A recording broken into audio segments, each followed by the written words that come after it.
প্রথমেই সবার কাছে ক্ষমা চেয়ে নিচ্ছি, কারণ এটি বাহিরের একটি সফটওয়্যার, তাই বাংলা উচ্চারণ এবং লেখার ক্ষেত্রে মাঝে মাঝে কিছুটা ভুল আসে, যার ফলে অনেক জায়গায় বানান ভুল থাকলেও এডিট করতে পারি না।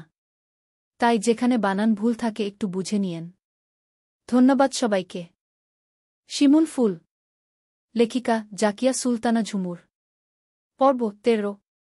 দুপুরে শিমুল মিজান শেখের হোটেলে যায়। দুপুরের সময় মানুষ হুড়মুড়িয়ে ভাত খেতে আসছে, মিজান শেখ ক্যাশে বসে আছে। শিমুলকে দেখে তাকায়। চেয়ারম্যানের ছেলে, তার উপরে ছাত্রলীগের সভাপতি, একালায় বেশ দাপ তার। রাগী, একরোখা, অতিরিক্ত ধূমপান করা শিমুলকে তার খুব বেশি একটা পছন্দ না। কিন্তু সামনাসামনি ভালোই ব্যবহার করে, বাজারে হোটেল চালায়, নেতাদের তোষামোদ না করলে কিভাবে হবে? শিমুল এগিয়ে গেলে মিজান শেখ বলল, কালু শিমুল বাবা আসছে, খাওন দে জলদি। শিমুল টেবিলে না বসে মিজান শেখের পাশের চেয়ারে বসে কিছুক্ষণ চুপ থেকে কথা গুছিয়ে নেয়। আজকে এখানে আসার আগে অনেক ভেবেছে, তার মনে হয়েছে ঝামেলা করার চেয়ে আগে পুষ্পর বাবার সাথে কথা বলাই ভালো। মিজান শেখ বলল, বাবা কি দিয়ে ভাত খাবে বলো? শিমুল মাথা নেড়ে বলল, চাচা ভাত খেতে আসিনি গু। তাহলে কেন এসেছ? কোনো কাজ ছিল নাকি এদিকে? চাচা, আমাকে বাবা থেকে জামাই বাবা বানানো যায় না? শিমুলের কথা শুনে মিজান শেখ স্তব্ধ হয়ে যায়। জামাই বাবা মানে পুষ্পকে বিয়ে করতে চায়? তিনি মাথা নেড়ে বললেন। কি বললে বুঝলাম না গি। শিমুল মাথাটা নিচু করে গোপনে শ্বাস নেয়। নিজের বিয়ের কথা নিজে বলতে কেমন যেন লাগছে। তারপরেও বলতে হবে। পুষ্পকে নিজের করে নিতে হবে। পুষ্পর কথা বলছিলাম গি। মিজান অবাক হয়ে সামনে বসাতে জি ছেলেটার দিকে তাকিয়ে থাকে। কই শিমুল আর কই পুষ্প, দুজনের বয়স, পরিবার, সব কিছুই অসাদৃশ্য। তারপরেও কি কঠিন আবদার! মিজান শেখের মুখের আদল মুহূর্তেই শক্ত হয়ে যায়, গম্ভীর গলায় বলে, কি বলছো এসব, মাথা ঠিক আছে? শিমুল সোজা হয়ে বসে বলল, জিরিউ। মিজান শেখ চোখ বড় বড় করে তাকিয়ে থাকে। কোনোভাবেই তার নিষ্পাপ মেয়েকে এমন রাগী, চণ্ডাল ছেলের কাছে বিয়ে দেয়া যাবে না। এটা কোনোভাবেই সম্ভব না শিমুল গ। শিমুলের কপাল কুঁচকে যায়। কেন সম্ভব না? তুমিই ভালো বুঝ কেন সম্ভব না গি। আমি বুঝেই আপনার কাছে আবদার করেছি। তোমার বয়স আর পুষ্পর বয়সের পার্থক্য দেখেছ? মনের মিল থাকলে বয়সের পার্থক্য দিয়ে কি হবে? এটা সম্ভব না গি। শিমুল ঠোঁট চেপে হাসে। আপনার মেয়ে বলেছে আজকে যারা দেখতে আসবে পুষ্প সে ছেলেকে বিয়ে করবে না গি। মিজান শেখ অবাক হয়ে তাকিয়ে থাকে। তার মেয়ে বলেছে মানে? তারপর বিস্মিত নয়নে শিমুলের দিকে তাকালে শিমুল বলে, পুষ্প আর আমি দুজন দুজনকে ভালোবাসি। সুতরাং পুষ্পকে আমিই বিয়ে করব। মিজান শেখ অবিশ্বাস্য চোখে তাকিয়ে থাকে। শিমুল আবার বলল, আজকে যারা আসে বলে দিবেন যে এখন বিয়ে দিবেন না গি। আমি তোমার কাছে মেয়ে কখনোই দেব না গি। শিমুল মাথা নেড়ে বলে, কেন বুঝেন না চাচা, আমার কাছেই আপনার মেয়ে সুখে থাকবে গু। মিজান শেখ কিছু না বলে চুপ করে তাকিয়ে থাকে। শিমুল মিজান শেখের হাত ধরে বলল, চাচা, আপনার মেয়েকে আমি খুব ভালোবাসি, রানীর মতো করে রাখব। যে ছেলে রাজনীতি করে, যার পদে পদে শত্রু, তার কাছে আমি মেয়ে কখনোই বিয়ে দেব না গি। চাচা, এগুলো কোনো ব্যাপার না গি। শিমুল এসব নিয়ে আর একটা কথাও না গি। শিমুল ভাবে তার কথাগুলো কি বেশি করা হয়ে গেল। আসলে সব জায়গায় এমন লেকচার দিতে দিতে কখন যে লেকচার চলে আসে খেয়াল থাকে না। সে উঠে দাঁড়ায়। মিজান শেখের দিকে তাকিয়ে বলল, চাচা, আমাদের সম্পর্কের কথা শুনে পুষ্পকে আবার মাইরেন না। আর যা বললাম মনে রাখবেন। পুষ্পকে আমিই বিয়ে করব গো। মিজান দাঁতে দাঁত চেপে তাকিয়ে থাকে। শিমুল তার মতো চলে যায়।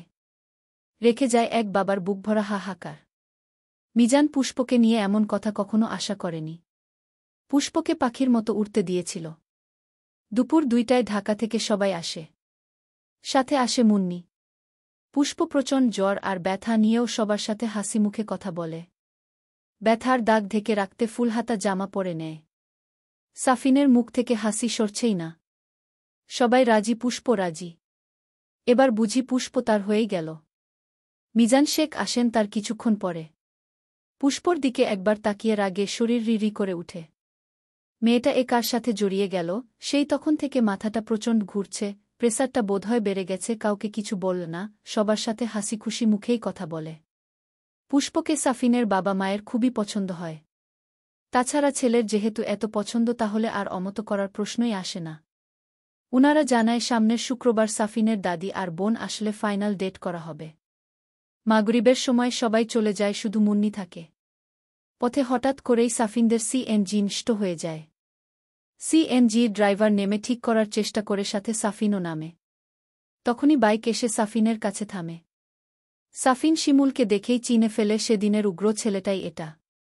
শিমুল এগিয়ে এসে কাছে দাঁড়ায়। কেমন আছেন? সাফিন অবাক হয়ে যায়, দুজনের পরিচয় হয়নি যে ভালোমন্দ জিজ্ঞেস করার কোন দরকার আছে। সে চুপ করে থাকে। শিমুল আবার বলে, পুষ্পদের বাড়িতে গিয়েছিলেন? জিরিউ। শিমুল সোজা সাপটা বলে, আমি আর পুষ্প একে অপরকে ভালোবাসি। আমাদের রাস্তায় আসলে পেটের নাড়ি ভুঁড়ি বের করে হাতে ধরিয়ে দিব গো। সাফিন স্তব্ধ হয়ে তাকিয়ে থাকে। ছেলেটা ঠান্ডা মাথায় হুমকি দিচ্ছে। শিমুলের এলাকায় কোনো কথা বলেও লাভ নেই, তাই সাফিন কথা না বাড়িয়ে চুপ করে দাঁড়িয়ে থাকে। সাফিনের এই নিরুত্তর থাকা শিমুলের সহ্য হয় না। শক্ত হাতে সাফিনের শার্টের কলার ঠিক করে বলে, ফোন করে জানিয়ে দেবেন আপনি এই বিয়েটা করবেন না। এখনই ফোন করেন না, করুন গো। সাফিন আর চোখে বাবা মায়ের দিকে তাকিয়ে মুন্নির নাম্বারে ফোন দেয়। ভাবি, আমি আপনার বোনকে বিয়ে করতে পারব না গে। মুন্নি আতকে উঠে বলল, কেন? এমনি ঘে। এটা বলে ফোন কেটে দেয়। শিমুল বলে, গুড বয়। আর যেন এই এলাকায় না দেখি। শিমুলের ফুল তুলতে চাইলে শিমুল গাছের কাটা ফুটতেও সময় লাগবে না। আর একবার কাটা ফুটলে যন্ত্রণায় রা ছাড়া উপায় থাকবে না গে। সিএনজি ড্রাইভারের হাতে ৫০০ টাকার নোট দিয়ে শিমুল চলে যায়। সাফিনের খুশির জোয়ারে ভাটা পড়ে। উচ্ছ্বাসে ফুলানো বুক হাহাকারে নেতিয়ে যায়। শিমুল চলে যাবার পরে ড্রাইভার গাড়ি চালু করে সাফিন বুঝতে পারে গাড়ি নষ্ট। এটাও শিমুলের ইশারা ছিল। মুন্নি খুব আশা নিয়ে বলেছিল সাফিন পুষ্পকে খুব পছন্দ করে। এখন হঠাৎ না করে দেওয়াতে মুন্নি ঘাবড়ে যায়। এদিকে মিজান শেখের প্রেশার বেড়ে বিছানায় শুয়ে পড়েছে। রোকসানা মাথায় তেল পানি দিয়ে তেঁতুলের শরবত বানিয়ে খেতে দেয়। মুন্নি যখন এই খবর বলে তখন মিজান শেখ বুঝতে পারে এটাও শিমুলের গুটি নাড়ার চাল, না হলে পথেই কি এমন হলো যে না করে দিল। তিনি অসুস্থ শরীরে লাফিয়ে উঠে দাঁড়ায়। পুষ্পর সামনে গিয়ে দুই গালে দুটো থাপ্পড় দিয়ে বলল, বেশি বড় হয়ে গেছিস। পুষ্পকে হঠাৎ আঘাত করায় ছিটকে পড়ে। মিজান শেখ থামে না, পুষ্পর পিঠে দুমদাম করে কিল বসিয়ে দেয়। পুরুষ মানুষের জোরালো আঘাত পুষ্প সইতে পারে না। সে তার স্বরে চেঁচিয়ে উঠে। মিজান শেখের গলায় তখন হুঙ্কার, এতই যখন প্রেম করার স্বাদ আমাকে বলতি, আমি বিয়ে ঠিক করতাম। কি করলি এটা? সন্ত্রাসের খপ্পরে গিয়ে পড়লি, নিজেও মরবি আমাদেরও মারবি। রোকসানা বুঝতে পারে মিজান শিমুলের ব্যাপারটা জেনে গেছে। মিজান আবার তেরে মারতে গেলে রোকসানা সামিনে দিয়ে গিয়ে আটকায়। আর মেরো না, কালকে অনেক মেরেছি গিউ। মিজান রোকসানার গালে একটা থাপ্পড় দিয়ে বলল, তুই কই থাকিস? তুই থাকতে তোর মেয়ে নোংরামি করে বেড়ায় কেমন করে? ওই ছেলের সাথে কিভাবে সম্পর্ক হলো? চোখ কই থাকে তোর? রোকসানা হতবাক হয়ে গালে হাত দিয়ে দাঁড়িয়ে থাকে। বিয়ের এত বছরে মিজান কখনো গায়ে হাত তুলেনি, আজকে মেয়ের জন্য মারল। নিভে যাওয়া গলায় বলল, কালকে জানতে পেরেছি। আমিও জানি না গি। মিজানের সব রাগ যেন রোকসানার উপরে গিয়ে পড়ে। চুলের মুঠি ধরে বলল, মায়ারে কি বানাইছিস? তোর মাইয়া আর পোলা পায় নাই, আর পাইতে হবে কেন? বাবা মায়ের অপেক্ষা করা গেল না? রোকসানা লজ্জায় চিৎকার করতেও ভুলে যায়। মুন্নি আর পুষ্প মিজানকে ছাড়ায়। পুষ্প বলে, আব্বা আম্মারে ছেড়ে দাও আব্বাগু। সাথে সাথে মিজান রোকসানাকে ছেড়ে পুষ্পর গলা টিপে ধরে। তুই আমারে আব্বা ডাকবি না। আমার পুষ্প মরে গেছে। যেই পুষ্প অনেক লেখাপড়া করে বড় অফিসার হওয়ার ইচ্ছা ছিল, সেই পুষ্প আর নাই গো। বলিষ্ঠ হাতের আঙুলের চাপে পুষ্পর দম আটকে যায়। মুন্নি টেনে তার আব্বাকে সরায়। কালকের আঘাতের ব্যথায় এখনও তাজা। আজকের আঘাত পেয়ে পুষ্পর পাখির মতো ছোট্ট নরম শরীর নেতিয়ে পড়ে যায়। আলমারির হাতল ধরে কোনরকম দাঁড়িয়ে থাকে। রোকসানা চুপচাপ চেয়ারে বসে আছে। পুষ্প সেদিকে তাকিয়ে গলা ফাটিয়ে কাঁদতে ইচ্ছা করে, কিন্তু গলা দিয়ে কোনো শব্দ বের হয় না, শুধু চোখ দিয়ে পানি পড়ছে। মুন্নি মায়ের মাথায় হাত বুলিয়ে দিচ্ছে। মিজান শেখের শরীর কাঁপছে, মাথা ঘুরিয়ে আবার পুষ্পর দিকে তাকায়। কত স্বপ্ন ছিল মেয়েটাকে নিয়ে। তিনি তো বিয়েও দিতে চায়নি। রোকসানা জানে বিধায় এত চাপ দিচ্ছিল। আজকে শিমুলের বলা কথাগুলো মনে পড়ে আবার শরীরে রাগ তরতর করে লাফিয়ে উঠে, তাকে বলে কিনা পুষ্পকে না মারতে।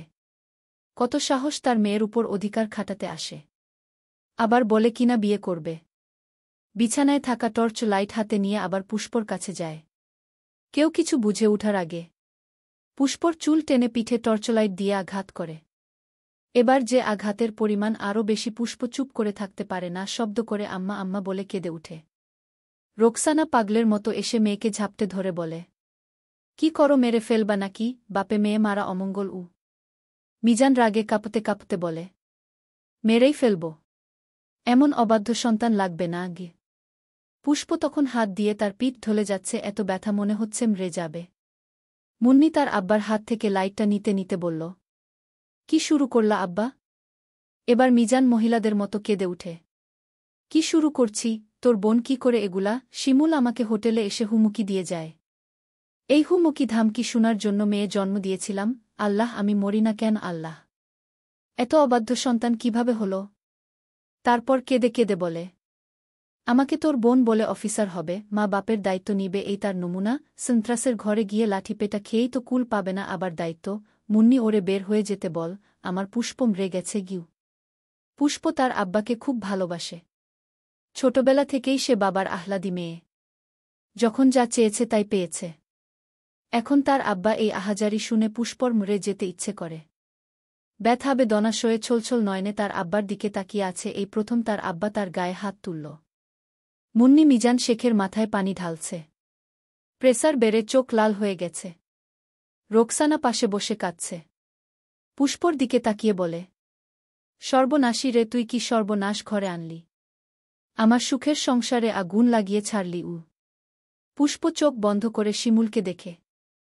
তার শিমুলকে সে খুব ভালোবাসে, অনেক বেশি। কিন্তু তার থেকেও তার আব্বাকে সে ভালোবাসে।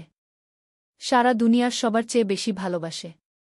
তার আব্বার কষ্ট তার সহ্য হচ্ছে না। পুষ্প ধীর পায়ে গিয়ে তার আব্বার পায়ের কাছে দাঁড়ায়। মিজান পুষ্পকে দেখে বলে, মুন্নি, ওরে এখান থেকে যাইতে বলগ। পুষ্প হঠাৎ করে মিজানের পা ঝাপটে ধরে ফুপিয়ে কেঁদে বলল, আব্বা, আমার ভুল হয়ে গেছে আব্বা। আমি আর কখনো শিমুলের সাথে দেখা করব না। তোমরা যেখানে বিয়ে দিবে সেখানেই বিয়ে করব। আব্বা, তুমি আর টেনশন কইরো না আব্বাগু। মিজান, মুন্নি, রোকসানা সবাই কাঁদে। পুষ্প মিজানের পা আঁকড়ে ধরে বসে থাকে। আব্বা, আব্বা, আমারে মাফ করে দাও আব্বা। আমি ভালো মেয়ে হয়ে থাকব আব্বা। তোমাদের কথারও বাধ্য হব না। আজকে থেকে শিমুলের সাথে সব সম্পর্ক শেষ। আর দেখা করব না, কথা বলবো না। কথা দিলাম আব্বা গি। বাড়ির বাহির থেকে তিয়াস শক্ত করে শিমুলের কোমরে জড়িয়ে আটকে রেখেছে। শিমুল ফুসে ফুসে বলে, তিয়াস ছাড়। তিয়াস হাতের বাঁধন শক্ত করে পেছনে টানতে টানতে বলে, না ভাই। 29 বছরের রাগী এক রোখা শিমুলের বুকে ব্যথা হয়, পুরু ঠোঁট মৃদু কাঁপে, নাকের পাটাতন ফুলে চোখের বর্ণ হয় লাল। পুষ্পর শেষ কথাগুলো শুনেই কিনা বুকটা চিনচিন করে ব্যথা করে চোখের কোনো বেয়ে গড়িয়ে পড়ে 2 ফোঁট পানি। ফুপিয়ে ফুপিয়ে বলে, পুষ্প, তিয়াস, পুষ্প কি বলল রে? চলবে। মিজান বা রোকসানা দুজনকেই খারাপ মনে হতে পারে বা ভাবতে পারেন এত মারার কি আছে, আসলে সব বাবা মা চায় ছেলে মেয়েকে দেখে শুনে ভালো বিয়ে দিতে। কিন্তু যদি শুনে রাজনীতি করে উগ্র মেজাজ, একরোখা টাইপের কারো সাথে মেয়ের সম্পর্ক, তখন কেমন লাগবে? খুবই খারাপ লাগে। বাবা মায়ের জায়গায় দাঁড়িয়ে ভাবুন। আর প্রেমিক প্রেমিকার ব্যাপারে কিছু বলার নেই, প্রেমে পড়লে নাকি মানুষ পাগল হয়ে যায়। প্রিয় মানুষকে পাওয়ার অদম্য ইচ্ছা মাথায় ঝেঁকে বসে। কি ভালো কি মন্দ সেটা দেখার অবকাশ থাকে না। তখন নেশার মতো একটা কথাই মাথায় ঘুরে, তাকে চাই, যে কোনোভাবে তাকেই চাই। এই জন্যই তো বলে যে প্রেমের মরণ বিষ পান না করে সে কখনো এর জ্বালা বুঝতে পারে না। আজকের পর্বের মতো এমন হাজারো ঘটনা চারদিকে ঘটে। হয়তো আমরা জানতেও পারি না, কতশত মন পরিবারের দিকে তাকিয়ে ভেঙে যায়। ছেলেরা পরিবার থেকে বকা খায়, কিন্তু মায়ের বেশি খায় মেয়েরা। আজকে সবার মন্তব্য আশা করছি, যা মন চায় লিখে যাবেন। শিমুল ফুল। লেখিকা জাকিয়া সুলতানা ঝুমুর। পর্ব 14। মুন্নি পুষ্পর সাথে ঘুমাতে আসে। তাদের সবার সন্দেহ হচ্ছে পুষ্প আবার পালিয়ে যায় কিনা। পুষ্প সোজা হয়ে শুয়ে আছে। মোটেই কাঁদছে না। মুন্নি পাশ ফিরে বলল, সবাই তোর ভালো চায় পুষ্প। আব্বা আম্মার উপরে রাগ করিস না গে। পুষ্প ভাবলেশহীনভাবে বলল, রাগ করি না আপা। আমারই ভুল ছিল গু। মুন্নি লাইট অফ করে ড্রিম লাইট অন করে পুষ্পকে জড়িয়ে ধরে বলল, সাফিনরা আমার সুর বাড়ির মানুষ, তারা যদি এসব শুনে তাহলে আমাকে খুব কথা শোনাবে বোন। তুই প্লিজ আর ওদিকে যাস না জেনগু। পুষ্প কাটকাট গলায় বলে, যাব না গি। মুন্নি আরও কিছুক্ষণ এটা সেটা বলতে বলতে এক পর্যায়ে ঘুমিয়ে যায়। তার গা নিঃশ্বাসের শব্দ শুনে পুষ্প দুই ঠোঁট ফাঁকা করে কয়েকবার ফুপিয়ে ফুপিয়ে শ্বাস নেয়, তারপর হঠাৎ করেই ঠোঁট উল্টে কেঁদে দেয়। শব্দ হবার ভিয়ে হাত দিয়ে মুখ চেপে ধরে কাঁদছে, কিন্তু শব্দ হচ্ছে না, চোখ দিয়ে অনবরত পানি গড়িয়ে পড়ছে। নিঃশব্দে কান্না, কি এত কষ্ট! আহা শিমুল, আমার পাগল শিমুলকে বুঝি পাওয়া হল না। পুষ্পর বুকে কি যন্ত্রণা, মনে হচ্ছে কেউ বসে বসে সুই দিয়ে খুঁচাচ্ছে। তার শিমুলকে ভুলে যেতে হবে এটা ভেবেই পুষ্পর দম আটকে আসছে। ওই রাগী মানুষটাকে যে খুব ভালোবাসে, তাকে নিয়েই তো কত স্বপ্ন দেখা হয়ে গেছে। শিমুল যদি শুনে তার পুষ্প আর তাকে ভালোবাসবে না, কাছে আসবে না, তাহলে তো পাগল হয়ে যাবে। পুষ্প তো জানে রাগী মানুষটা তাকে কতটা ভালোবাসে। পুষ্প নিজেই তো বাঁচতে পারবে না। পুষ্প ভাবে, আব্বা আম্মা যদি একটু বুঝত তাহলে আমার শিমুলকে নিয়ে সুখে সুখে জীবনটা কাটানো হতো। এখন কি হবে পুষ্পর? শিমুলকে ছাড়া এই জীবনে বেঁচে থেকেও লাশ হয়ে যাবে। যতবার ভাবে শিমুলকে ভুলে যেতে হবে ততবারই বুকে ব্যথা হয়। পুষ্প ছটফট করে বিছানা থেকে উঠে ফ্লোরে বসে দুহাত দিয়ে চুল টেনে ধরে। সারা শরীর ব্যথায় নীল হয়ে আছে। এত যন্ত্রণাও সুখের হতো যদি শিমুলটা তার হতো। সারা শরীরে মরণ ব্যথা নিয়ে পুষ্প হাতের উপর মাথা রেখে ফ্লোরেই শুয়ে পড়ে। শিমুলকে ভুলে যাওয়া অসম্ভব। বিড়বিড় করে বলল, শিমুল দেখো না আমার কত কষ্ট হচ্ছে। তোমার ফুলটা কষ্ট পাচ্ছে। তুমি কই গো শিমুল? ওই শিমুল, কিভাবে ভুলব তোমায়?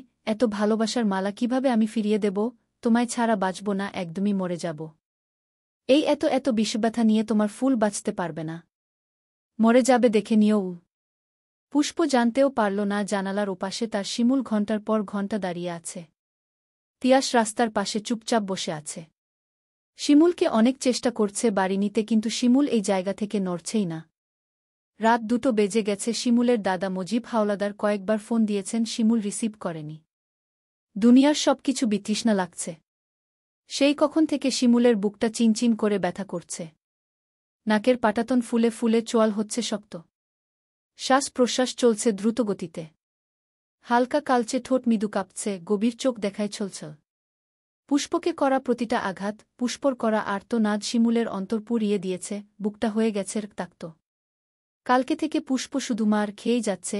এই এতটুকুন শরীরে এত মার সহ্য হচ্ছে, কষ্ট পাচ্ছে না। শিমুল পুষ্পদের বিল্ডিংয়ের দেয়ালে হেলান দিয়ে চোখ বন্ধ করে দাঁড়ায়।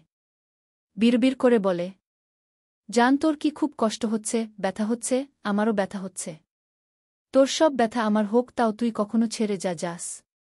কিন্তু তুই যে বললি সব শেষ করে দিবি। পুষ্প, কিভাবে বললি আমাকে ভুলে যাবি?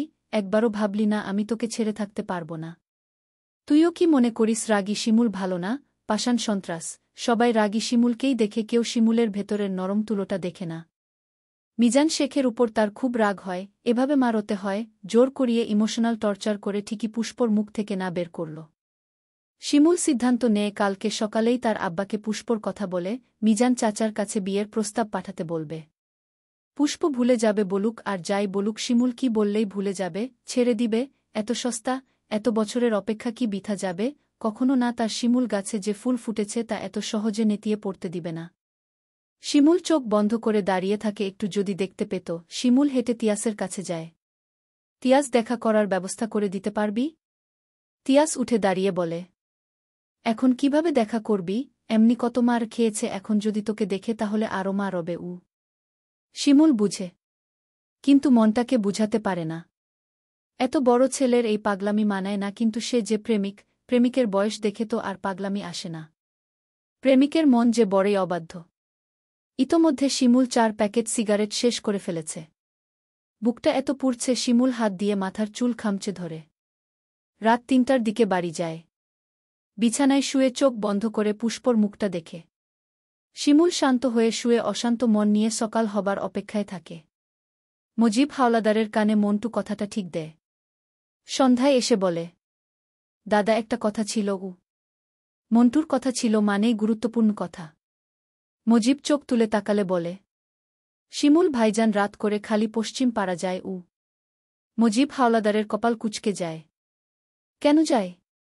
তা জানি না। তয় আরও কয়েকদিন দেখছি। কালকে দেইখা জিগানে কয় তিয়াসের কাছে যায় উ। মজিব হাওলাদার কিছু না বলে তাকিয়ে থাকে। সারাদিন রাত শিমুল আর তিয়াস একসাথে থাকে। এত রাতে আবার দেখা করার কি কারণ থাকতে পারে, নাকি শিমুল মেয়ে ঘটিত কোনো কিছুতে জড়িয়ে গেছে? না, এবার শিমুলের বিয়ে নিয়ে আলাপ করা দরকার, বয়স তো আর কম হল না। কয়েকদিন আগে নির্বাচনের কাজে শিমুলকে ঢাকা তাদের উপজেলার এমপি ইউসুফ আবদুল্লাহ সাহেবের কাছে পাঠিয়েছিলেন। তাগড়া সুদর্শন শিমুলকে এমপির খুব মনে ধরে। কথাবার্তায় শিক্ষিতের ছোঁয়া, কথার মাঝে তেজের রেশ বিদ্যমান। এই আলাদা ব্যক্তিত্বের অধিকারী শিমুলকে এমপির মতো লোক নিজের ভাগনির জন্য পছন্দ করে ফেলে। মজিব হাওলাদারের কাছে ফোন করে কথাটা জানাতে দেরি করেননি। মজিব হাওলাদার যেন হাতে আকাশের চাঁদ পায়, এমপির সাথে আত্মীয়তা করা মানে এলাকায় তাদের ক্ষমতা আরও পাকাপোক্ত হওয়া। সবসময় এমপির সুনজর থাকবে। তিনি সেদিনই তার ছেলে শওকত হাওলাদারের কাছে কথাটা বলে। শওকত হাওলাদার নিজেও বেশ খুশি। এর চেয়ে ভালো সম্বন্ধ আর হতেই পারে না। দুজনেই ভাবলেন নির্বাচনের পরে কথা এগিয়ে নিবেন। কিন্তু এখন শিমুলের পশ্চিম পাড়ায় যাবার কথা শুনে মনে আলাদা চিন্তা দুলে যায়। মন্টুর দিকে তাকিয়ে বলে, পশ্চিম পাড়ায় কোনো মেয়েটে আছে নাকি? মন্টু খানিক ভাবে তারপর বলে, আছে, মিজানের মেয়ে পুষ্প আর তিয়াসের বইন শিলাগ। মজিব হাওলাদার নাক সিটকে বলেন, আমার ভাইয়ের নজর এত খারাপ হয় নাই যে এমন ছোট লোকের মায়ার দিকে নজর দিব। উঁচু বংশের পোলা নজর থাকব চাঁদের উপর গু। কিন্তু রাতে যখন শিমুল বাড়ি ফিরে না, মোবাইল রিসিভ করে না, তখন মজিব হাওলাদারের সন্দেহ হয়। সকালে শিমুল নাস্তার টেবিলে উপস্থিত হয়। সবার খাওয়া শেষ, তার আম্মা টেবিল গুছিয়ে নিচ্ছে। সারা রাত জেগে থাকার কারণে শিমুলের চোখ অসম্ভব লাল দেখায়। রাবেয়া কিছু বুঝার আগেই পিছন থেকে শিমুল মাকে জড়িয়ে ধরে। রাবেয়া ছেলের মাথায় হাত বুলিয়ে বলল, আমার আব্বা এত তাড়াতাড়ি উঠে গেছে? শিমুল মাথা নেড়ে বলল, হুম। আব্বা কই মা? ঘরেই। টেবিলে বস, নাস্তা দেই গু। এখন নাস্তা করব না, একটা জরুরি কথা বলি, শুনো গু। কি? শিমুল মুচকি হাসে। মাথাটা দুলিয়ে বলে, মা, আমি বিয়ে করব গু। রাবেয়া বিস্ময়ে হা করে তাকিয়ে থাকে। কয়েক বছর ধরে বিয়ের কথা বললেও এড়িয়ে গেছে, আর আজকে কিনা নিজেই বিয়ে করবে বলছে। উনার মুখে হাসি ফুটে উঠে। মেয়ে দেখব? না মা, মেয়ে পছন্দ করে ফেলেছি গু। রাবেয়া অবাক হয়ে বলে, কাকে? শিমুল মায়ের দিকে তাকিয়ে বলে, পশ্চিম পাড়ার মিজান চাচার ছোট মেয়ে পুষ্পউ। রাবেয়ার যেন আজকে অবাক হবার দিন। পুষ্পকে তিনি চিনে। তার বিয়ের উপযুক্ত ছেলে যে এমন ছোট মেয়ে পছন্দ করবে এটা ভাবেননি। মেয়ে তো খুব ছোট আব্বা। শিমুল মায়ের হাত ধরে বলে, আমরা দুজন দুজনকে পছন্দ করি মা। রাবেয়া চোখ বড় বড় করে তাকিয়ে ফিসফিস করে বলল, বলিস কি? শওকত হাওলাদার ৭ নং ওয়ার্ডে এক সমাবেশে যাচ্ছিলেন। শিমুল তার আব্বাকে দেখে ছুটে সামনে গিয়ে দাঁড়ায়। অকপটে সব কথা বলে দেওয়া শিমুলের নিজের আব্বার কাছে নিজেরই বিয়ের কথা বলতে একটু লজ্জা লাগে। মাথা চুলকে বলল, আব্বা, একটা কথা ছিল গু। শওকতের চোখে শিমুল খুব মূল্যবান। শিমুলের মাঝে নেতা হতার সব লক্ষণ স্ফুটিত। তাই তো নিজের হাতে গড়েছেন। শিমুল কিছু বলতে চায় শুনে সোফায় গিয়ে বসে। শিমুল সামনে দাঁড়িয়ে বলে, আব্বা, মিজান চাচার মেয়েটাকে ভালো লাগে কি? শওকত চোখ খোঁজ করে বলে, ভালো লাগে মানে কি? আব্বা, বিয়ে করতে চাই উ। শওকত হাওলাদারের চোয়াল শক্ত হয়ে যায়। এমপির ভাগ্নির জন্য এই ছেলেকে পছন্দ করেছে, আর ও কিনা পছন্দ করে ভাতের হোটেলের মালিক মিজানের মেয়েকে। অবিশ্বাস্য। ভেবেছিলেন নির্বাচনের পরে শিমুলকে সব বলবে, কিন্তু তার আগেই যে ছেলে এমন ছোটলোকের মেয়েকে বিয়ে করার ইচ্ছা ব্যক্ত করে ফেলবে এটা খুনাক্ষরেও ভাবেননি। কিন্তু এখন উল্টাপাল্টা কিছু বলে শিমুলের মতো খ্যাপা সারকে রাগিয়ে নির্বাচনে ভণ্ডুল লাগাতে চায় না। নির্বাচনে শিমুল না থাকলে ব্যাপক ক্ষতি। তাই মাথা খাটিয়ে বলল, ৪ দিন পরে নির্বাচন। এখন এই বিষয়ে কথা না বলে আমরা নির্বাচনের পরে কথা বলি, তোমার পছন্দ গুরুত্ব দিব, ঠিক আছে? তিনি এমনভাবে শিমুলকে বললেন যেন শুনে মনে হয় শিমুলের পছন্দে উনার আপত্তি নেই। শিমুলের মনটা খুশিতে নেচে উঠে। হাসিমুখে বলে, ঠিক আছে আব্বাগু। শোকত উঠে দাঁড়িয়ে বলে, আর কিছু বলবে? না গি। শোকত সামনে এগিয়ে যায়। তার আব্বা এই অধপতনের কথা শুনলে তুলকালাম করে ফেলবে। কপালে 2 ভাঁজ চিন্তার রেখা ঠেলে দূরে সরিয়ে দেয়। শিমুল তার আব্বার ছলছাতুরি কিছুই বুঝতে পারে না। ছুটে যায় তিয়াসের কাছে। রাবেয়া দূরে দাঁড়িয়ে দীর্ঘশ্বাস ফেলে। পুষ্প সারা রাত ঘুমায়নি। শুধু কেঁদেছে, কিভাবে ভুলবে শিমুলকে, এটাই মূল কারণ। অতিরিক্ত কান্নার ফলে চোখের পাতা ফুলে উঠেছে। সকালে চোখ বন্ধ করে বিছানায় শুয়ে থাকে। মুন্নি এসে বলে, পুষ্প 9টা বাজে, উঠে যাও। পুষ্প ধরফরিয়ে উঠে বসে। 9টা বাজে, কলেজ যেতে হবে। মুন্নি বোধহয় বুঝতে পারে। সে বলল, আব্বা বলেছে তুই সপ্তাহখানেক কলেজে না যেতে গু। পুষ্প চোখে আবার পানি জমে। কলেজে যাওয়ার পথে শিমুলকে শেষবার দেখার ইচ্ছেটা জেগে উঠেছিল। বালিশের কাছে রাখা ওড়না দিয়ে ফোলা চোখ ডলে মুছে নেয়। মুন্নি সেদিকে তাকিয়ে বলে, এত কাদার কি আছে, এর চেয়ে ভালো বিয়ে দিব দেখিস উ। এর চেয়ে ভালো বিয়ে, কিন্তু সেখানে তো শিমুল থাকবে না, মৌমাছির মতো উড়ে উড়ে ভালোবাসা শিখাবে না, এত পাগল করা ভালো তো আর কেউ বাসবে না। পুষ্পর প্রথম প্রেম কলি তো সে শিমুলের নামেই লিখে দিয়ে ফেলেছে, তাহলে এর চেয়ে ভালো বিয়ে দিয়ে কি হবে? পুষ্পর চোখ ভরে আবার পানি আসে। উঠে বাথরুমে যায়। বাথরুম থেকে এসে দেখে মুন্নি নেই। পুষ্প জানালা খুলে দেয়। শিমুল প্রায় জানালার গ্রিল ধরে দাঁড়িয়ে আহ্লাদ করে এটা সেটা বলত, কড়া চোখে তাকিয়ে শাসন করত। শিমুল গ্রিলের যেখানে হাত দিয়ে দাঁড়াত, পুষ্প তার হাত সেখানে রাখে। তার পাগল অসহায় মন ভাবে সে শিমুলকে ছুঁয়ে দিতে পারছে। সামনে তাকিয়ে দেখে সিগারেটের অনেকগুলো ফিল্টার এখানে সেখানে পড়ে আছে। পুষ্পর হঠাৎ করেই মনে হয় রাতে শিমুল এসেছিল, এই সিগারেটগুলো শিমুলের খাওয়া। পুষ্প বুঝতেই পারেনি। পুষ্প বিছানায় বসে ভাবে তার জীবনটাই উল্টাপাল্টা হয়ে যাচ্ছে। তখনই মিজান হাতে রুটি নিয়ে আসে। পুষ্পর বিছানায় বসে পুষ্পর সামনে রুটি ছিঁড়ে মুখে তুলে ধরে। পুষ্প তার আব্বার দিকে তাকিয়ে দেখে তিনি আলতো হেসে মেয়েকে খেতে ইশারা করছে। পুষ্প ভেবেছিল তার আব্বা বোধহয় তার সাথে আর কথা বলবে না। কিন্তু এখন তার আব্বার মুখের হাসির দিকে তাকিয়ে মনে মনে আবার তার ভালোবাসার জীবন্ত কবর দেয়। এই জন্মে বাবা হাসুক, পুষ্প না হয় কাঁদল। 9:30টার দিকে শীলা আসে কানে হেডফোন লাগিয়ে। সবাইকে বুঝাচ্ছে সে গান শুনছে, আসলে গান না, শিমুল ফোন দিয়ে লাইনে আছে। সে পুষ্পর সাথে কথা বলতে চায়। শীলা রোকসান বেগমের সামনে এসে এক কানের হেডফোন খুলে বলে, চাচি, পুষ্প কি কলেজে যাবে না? রোকসানা মাথা নেড়ে বলে, না গি। কেন? রোকসানা বলল, জ্বর ভালো হয় নাই উ। তাহলে আমি একাই যেতে হবে। দেখা করে যাই উ। এটা বলে আর কোনো দিকে না তাকিয়ে সোজা পুষ্পর রুমে যায়। রোকসানাও পিছনে লুকিয়ে লুকিয়ে আসে। কাল রাতের কাহিনী তিয়াস শীলাকে বলেছে। পুষ্পর রুমে গিয়ে দেখে পুষ্প বিছানায় শুয়ে মুখের উপরে ওড়না দিয়ে রেখেছে। শীলা মুখের ওড়না একটানে সরিয়ে দেখে পুষ্প নিঃশব্দে কাঁদছে। শীলা অবাক হয়ে বলল, আল্লাহ, কাঁদিস কেন? চোখ মুখ ফুলিয়ে কি অবস্থা করেছিস উ? মোবাইলের উপাস থেকে শিমুল সব শুনছিল। পুষ্প উঠে বসে বলল, তেমন কিছু না ঘে।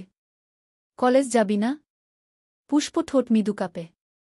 শীলা আব্বা বলেছে কয়েকদিন কলেজ না যেতে গু। শিমুল বলে। শীলা মোবাইলটা পুষ্পকে দেখি। শীলা এদিক ওদিক তাকিয়ে পুষ্পর দিকে মোবাইলটা বাড়িয়ে দিয়ে বলল, নে শিমুল ভাই কথা বলবে। পুষ্পর মনে হলো কথা বলুক, আদর আদর কথা গায়ে মেখে সব ব্যথা জুড়িয়ে নিক। পরক্ষণেই বাবার হাসি মুখের চেহারা চোখে ভেসে উঠে। নিজেকে সংযত করে মাথা নেড়ে বলল, না, কথা বলবো না গি। শীলা বলে, ভাই বলছে মাত্র 2 মিনিট গে। পুষ্প কানে হেডফোন লাগিয়ে বলে, হ্যালো উ। শিমুল চোখ বন্ধ করে অনুভব করে, ভালোবাসি উ। এই যে পাগল এভাবে পাগলামি করে, এটা তো পুষ্প শীতে পারে না। তারও চিৎকার করে বলতে ইচ্ছে করে, আমিও খুব ভালোবাসি। দরজায় কারো ছায়া দেখা যাচ্ছে। তার মানে কেউ তাদের কথা শুনছে। সে গোপনে দম ফেলে বলল, আর কখনো ফোন দিবেন না। আজকে থেকে সব শেষ গ। শিমুল বলল, আমি মরে যাব উ। পুষ্প নিজেকে শক্ত করার চেষ্টা করে বলল, বললাম তো উ। সামনে এসে বল উ। পুষ্প শিমুলের সামনে কখনোই যাবে না। শিমুল তো তার মায়ার বক্স। কাছে গেলেই মায়ে আষ্টেপিষ্টে জড়িয়ে নেবে। মাথা নেড়ে বলল, না গি। শিমুল বলল, জান প্রেমে এমন বাধা আসবেই, তাই বলে কি হাত ছেড়ে দিতে হবে? আমরা সব বাধা জয় করে নিব। পুষ্পর মন নরম হয়ে যাচ্ছে। ফুপিয়ে বলল, রাখিউ। শিমুল জলদি বলল, আমি আব্বাকে বলেছি, আব্বা নির্বাচনের পরে তোমাদের বাড়িতে যাবে গু। পুষ্পর কেন জানি বিশ্বাস হয় না। আপনার আব্বা আপনাকে মিথ্যে বলেছে, আপনাদের মতো বড়লোক আমাদের বাড়িতে আসবে না গি। আসবে গু। রাখিউ, আমার লক্ষ্মীসোনা, একবার দেখা করো, তারপর যা বলবা তাই হবে, প্লিজ জান। আহা কি আদর! এই আদর মাখা মিষ্টি কথা থেকে বঞ্চিত হতে কার ইচ্ছে করে? পুষ্প আর চোখে দরজার দিকে তাকায়, ছায়াটা এখনও দাঁড়িয়ে আছে। তার বুকটা জ্বলে যাচ্ছে। এত যন্ত্রণা যদি তার আব্বা আম্মা দেখত তাহলে এত কষ্ট দিত না। সে বলল, আর কখনো দেখা হবে না গি। শিমুলের গলা এবার কান্নার চাপে কেঁপে ওঠে। ওই তুই কি চাস আমি মরে যাই, তাই চাস? শিমুলের কাপা কাপা গলা শুনে পুষ্পর বুকটা ব্যথায় ফেটে যায়। মরে যান, তারপরেও আর কখনো ভালোবাসব না গি। শিমুল স্তব্ধ হয়ে মোবাইল কানে নিয়ে দাঁড়িয়ে থাকে। পুষ্প ফোনটা কেটে দেয়ার সাথে সাথে দরজায় দাঁড়ানো মানুষটা আস্তে করে সরে যায়। পুষ্প বালিশে মুখ গুজে ডুকরে কেঁদে উঠে। পরিস্থিতি পুষ্পকে কি নিষ্ঠুর বানিয়ে দিয়েছে। পরিবারের মুখের দিকে তাকিয়ে তার শিমুলকে কি কষ্টটা দিল। অথচ কেউ বুঝল না পুষ্পর ভেতরটা জলে ছারখার হয়ে যাচ্ছে। কেউ খবর নিল না প্রেমের ভাঙ্গনে পুষ্প নিজেই টুকরো টুকরো হয়ে যাচ্ছে। শিলা দাঁড়িয়ে দেখে চোখের জলে শেষ হয়ে যাওয়া উপন্যাসের শেষ পাতা। কিছু বলতে পারে না। মুন্নি চলে আসলে শিলা বাড়ি চলে যায়। 4 দিনে শিমুল ঘুম খাওয়া দাওয়া সব ছেড়ে দেয়। কতভাবে পুষ্পর সাথে যোগাযোগ করার চেষ্টা করেছে, কিন্তু সব রাস্তা বন্ধ। রোকসানা আঠার মতো পুষ্পর সাথে লেগে থাকে। শিমুলের চিৎকার করে কাঁদতে ইচ্ছে করে, বলতে ইচ্ছে করে, পুষ্প তোকে ছাড়া আমার দুনিয়া ভালো নেই। মরে যেতে ইচ্ছে করে, আমি মরে যাব রে জান। তুই এমন করলি কিভাবে? বিপদে একসাথে লড়তাম, ভালোবেসে বাঁচতাম, বাঁচতে দিলি না আমাকে। নির্বাচনের দিন সন্ধ্যায় মুন্নি ঢাকা চলে যায়। তাকে বিদায় দিয়ে রোকসানা বাহিরে দাঁড়িয়েছিল আর পুষ্প ঘরে উদাস চোখে বসে আছে। তখন পাশের বাসার চাচি এসে বলে, রোকসানা, খবর শুনছ? চেয়ারম্যানের পোলার মরার অবস্থা। সদরের হাসপাতালে নিয়ে গেছে গু। চলবে। প্রেমের জ্বলন যে শীতে পারে সেই পায় প্রেমের স্বাদ। প্রেম তো সবাই করতে পারে, আঁকড়ে ধরে বাঁচে কয়জন? পুষ্পকে সবাই খারাপ বলতে পারেন, কিন্তু বেচারি আসলেই অসহায়। সবার চাওয়া যে পুষ্পর কাছে। প্রেমের বিষকাটা একবার যার গায়ে ফুটে সে কখনোই তা সহয়ে বের করতে পারে না। যদি বের করতে পারে তবে আঘাত পাওয়া জায়গা থেকে ইনফেকশন হয়ে ছড়িয়ে যায় সারা অঙ্গে। আহা কি যন্ত্রণা! এর থেকে বুঝি মরণও ঢের ভালো। লিখা শেষ অনেকক্ষণ আগে, কিন্তু অনেক দিন পরে কারেন্ট আমার সাথে মস্কারা করল।